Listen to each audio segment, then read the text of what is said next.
Doctor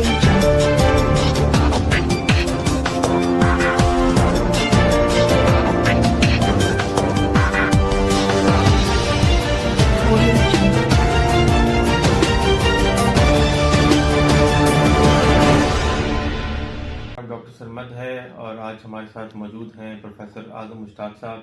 अस्सलाम वालेकुम sir. वालेकुम अस्सलाम। सर आज भी बहुत ही अहम टॉपिक है क्योंकि आप आजकल जो पॉलिटिकल सिनेरियो पाकिस्तान में चल रहा है, बहुत बड़ा इवेंट जो अगले 5 साल पाकिस्तानी सियासत में बड़ी अहमियत रखता है, तो इलेक्शंस जो 8 फरवरी को हो रहे हैं उसके बारे में और उसके साथ रिलेटेड जो मेडिकल इश्यूज हैं तो उसके बारे में हमसे बात करनी है। जी, ये यूनिक एक आपने जी सर टॉपिक चुना है। तो उसमें सर आपको पता है कि लोग बड़े मोटिवेटेड होते हैं इलेक्शंस के लिए, ठीक है, कैंडिडेट्स हों या उनके वर्कर्स हों, तो उसमें ये सर महीनों की कंपेन्स होती हैं। तो सर उसमें अगर कोई सीओपीडी का पेशेंट है, एस्थमेटिक है, डायबिटिक है, सर उनके लिए क्या आप एडवाइस करेंगे पेशेंट्स को? हाँ, ये बहुत अहम टॉपिक है। अच्छा, ना सिर्फ इलेक्शंस, ये तो अब आ रहे हैं। वर्ल्ड कप के दौरों में ज़माने में मैंने देखा कि पेरेंट्स ने बताया कि हम दवाई मेडिसिन मेरी बेटी दिया करती थी, वो मैच में मुनहमिक हो गई और मदर को अटैक आ गया, डीके, डायबिटिक कीटोसिडोसिस जो है उसकी एक कॉम्प्लिकेशन है। इसी तरह इलेक्शन में एंथुजियास्टिक वर्कर्स हैं, लोग हैं और सपोर्टर्स हैं, नौजवान हैं। अच्छा, अब दो चीज़ें, एक तो खुद मरीज़ हैं, वो अपना इनहेलर और ये चीज़ें लेना भूल जाते हैं। पिछले इलेक्शन में भी कुछ तजर्बा था क्योंकि हम तो 25 साल से प्रैक्टिस में हैं और वार्ड्स और सर आप देखते रहते हैं। तो पहले तो ये मैं हैरान हूँ कि आप कहाँ से ये टॉपिक पकड़ लाए हैं और ये बड़ा इम्पोर्टेंट है। अच्छा, दूसरा ये कि जब आपने मुझे बुलाया तो मेरे जहन में वाकई नहीं था, मैं कहा था कि आप कुछ, लेकिन ये बहुत अच्छी बात है। अच्छा, एक तो ये कि आप जो ना जो बुजुर्ग हैं उनको भी जाना चाहिए। और ये तो नहीं मैं कह सकता कि भाई घर बैठ जाओ और दवाई लो और वोट ना डालो। वोट एक अपनी अहमियत के हिसाब से ज़रूरी है और वो आपका एक हक भी है, बुनियादी हक। और इसी तरह जब इलेक्शन होते रहेंगे तो एक स्टेबिलिटी भी मुल्क में आने के बहुत चांसेस हैं और स्टेबिलिटी इस वक्त सबसे बड़ा इशू भी है। तो और हर एक की कोशिश भी है कि हम उस तरफ जाएं। लेकिन आप जो ना जब वोट डालने जा रहे हैं, उन जो बुजुर्ग हैं या सीओपीडी के हैं या शुगर ब्लड प्रेशर वाले, उनको पहले ब्लड प्रेशर चेक करके अच्छी तरह, और अगर अटैक वाला है तो उसको इनहेलर दे के और साथ इनहेलर रख के आप जाएं, वोट ज़रूर कास्ट करें।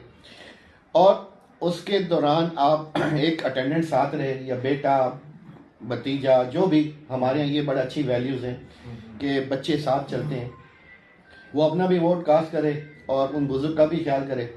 और ऐसे औकात में जाए जब रश कम होने का चांस हो। स्टार्ट में एकदम रश लग जाता है, जो पुराने तजर्बात कहते हैं, तो रश कम हो ताकि उस कोई बीमार को वोट डालने का सही मौका मिले। मैं टीवी में देखते रहता हूँ, बूढ़ी आ रही है, व्हील चेयरों पर आ रहे हैं लोग, तो लेकिन वो अपनी उनकी दवाई और उनका ख्याल करना और उनकी खुराक, उस वक्त पानी ज़रूर एक बोतल साथ रखनी चाहिए। तो मेरा ये ख्याल है कि इस तरह से वो हो सकता है। सही सर, ये तो वोट वाले दिन की भी आपने मुझे बता दिया। जैसे लास्ट टाइम इलेक्शन जो हुए थे 2018-19 के जो इलेक्शन से, उसमें हमने देखे तो लोग जो है ना बाहर के मुल्क से इवन जो है ना वोट डालने आए, ठीक है। तो ऐसे लोग जैसे डायबिटिक हैं वो अपनी कुछ मेडिसिन भूल जाते हैं, इसी तरह इनहेलर्स भूल जाते हैं, कुछ दवाइयाँ भूल जाते हैं।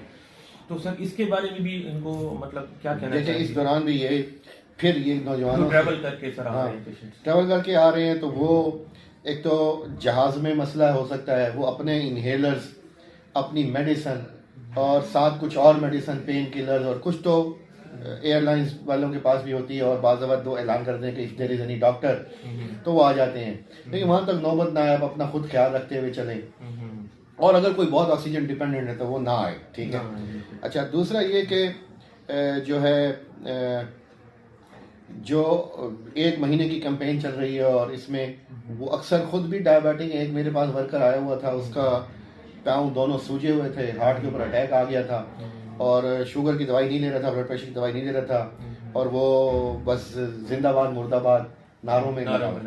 वो ज़रूर करे, ठीक है। और मैं ये नहीं कह रहा कि अपनी सेहत का ख्याल रखें और इस दौरान, और उनके बच्चे और उनको चाहिए जो असिस्टेंट्स हैं साथ, कि वो उनको याद दहानी कराते रहें। और बात तो इतने एंथुजियास्टिक हो जाते हैं कि वो उसके बावजूद भी नहीं करते, तो वो एक अलग मामला है, उनसे डायरेक्ट रिक्वेस्ट अगर वो देख रहे हैं तो। लेकिन ये जिम्मेदारी बनती है मेरा ख्याल है हमारी पैरामेडिक्स की, मीडिया की और उनके अटेंडेंट की, असिस्टेंट्स की, कि जो एक्टिविटी है, जो अपनी दवाई है, उस एक्टिविटी पे उस एक्टिविटी उस पे प्रेफरेंस ना दें। ऐसा एक और चीज़, क्योंकि हम लोग बहुत ज़्यादा एंथुजियास्टिक होते हैं इलेक्शन वाले दिन, और बड़ा अपने पॉलिटिकल जो हमारे लीडर्स होते हैं उसके बाद बड़े टची हुए होते हैं, ठीक है। तो वोट डालने वाले सारे हमारे भाई बहन होते हैं, हर किसी का अपनी पॉलिटिकल चॉइस होती है।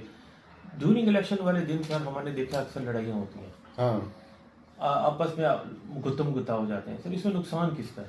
देखें, ये तो है जनरल अवेयरनेस टॉपिक और जनरल मोटिवेशनल टॉपिक। वो ये कि मेरा जो जाती ख्याल है ना, जो आप किसी के हैं, कोई नाम लेने की जरूरत नहीं, मैं किसी का हूँ, अब हमने डिसाइड किया हुआ, ठीक है, दूसरे को कायल करने की कोशिश ना करो, और वो भी इलेक्शन वाले दिन, ठीक है। और क्योंकि वो डिसाइड करके आया हुआ है, उसको अपना वोट जिसको मर्जी डालो, अपनी दोस्तियां, अपने ताल्लुकात, ठीक है, ये तो देरपा चीजें, वो खराब ना करें, ठीक है। और कुव्वत बर्दाश्त, सब्र तहम्मुल, ठीक है, ये बड़ा जरूरी, उससे थोड़ा सा काम लें। शाम तक की बात है, सामने आ जाएगा, और अगर एक आज हार गया तो अगले इलेक्शन में जीत भी सकता है, और एक जो जीता हुआ है क्या पता वो कब जो है अगले इलेक्शन में हार जाए, या बीच में छोड़ जाए, या उसकी जो है अल्लाह ताला के बाद बुलावा आ जाए। तो ये कोई भी चीज जो है दायमी नहीं है, ठीक है। तो इसलिए तहम्मुल करना चाहिए। अगली दफा आपने कब देखा कि एक पार्टी आती है, अगली दफा दूसरी आ जाती है, ठीक है। तो अपना आप काम करते रहें। मेरा ये ख्याल है कि काम करने के लिए इलेक्शन जीतना जरूरी नहीं है, जैसा कि हमने मेडिसन, जैसे कि अब्दुल तारीदी ने साबित किया, जैसा कि बहुत से लोगों ने साबित किया, जैसे कि हम आप लोग करते रहते हैं कैंप। तो वो जो हार जाए वो भी अपना हौसला रखे और वो खिदमत किसी ना किसी तरह करता रहे, वो अगली दफा छा जाएगा। तो ये वैसे मेडिकल से हटके हो गया, लेकिन बहुत जरूरी था इस हिसाब से। तो वो चूंकि बात आ गई थी तो मैंने कह दिया। एक लास्ट सवाल है इलेक्शन वाले दिन, क्योंकि लोगों को लाइनों में फॉलो करना है, और एक जो डिस्टेंस है सोशल डिस्टेंस, वो थोड़ा सा वो हो जाता है। हाँ, जो खास तौर पे जो तो है ना सेहतमंद, वो तो उस वक्त ख्याल बिल्कुल नहीं रखेंगे। उनसे रिक्वेस्ट है कि वो मास्क और डिस्टेंस, वो तो अब डिपेंड करता है कि वहाँ, चूंकि पहले जब कोविड चल रहा था उस वक्त national command and operation cell की हिदायत थी सारी, अब वो तो है नहीं। लेकिन कोविड, दूसरे वायरस इन्फेक्शन और ये तो है ही। तो आप जो खास तौर पे बुजुर्ग हैं, क्योंकि उनके लिए वो वायरस डेंजरस हो सकता है, और आम जवान के लिए कुछ भी नहीं है, तो वो मास्क लगा लें और उनका ख्याल रखें, और घर आते ही हाथ धोए, ठीक है, और फिर कुछ खाएं पिए और मुंह हाथ धोएं।